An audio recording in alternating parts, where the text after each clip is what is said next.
முதல் நகரம் வர கதிரவன் தான் வீசுதே. எல்லாருக்கும் எல்லாம்னு சமத்துவத்தை பேசுதே. பணக்கார ஏழைன்னு வாழும் நோய்க்கு தெரியுமா? காசு இருந்தா மட்டும்தான் மருத்துவமே முடியுமா? மக்களோட மனசில் இருந்த ஏக்கத்தை போக்கவே, நம்மளோட தமிழ்நாட்டை நோயிலிருந்து காக்கவே. நலம் காக்கும் ஸ்டாலின் புது மருத்துவ ஏற்பாடு.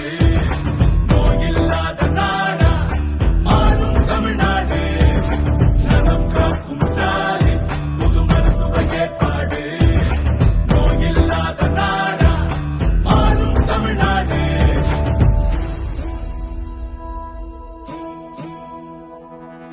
சனிக்கிழமை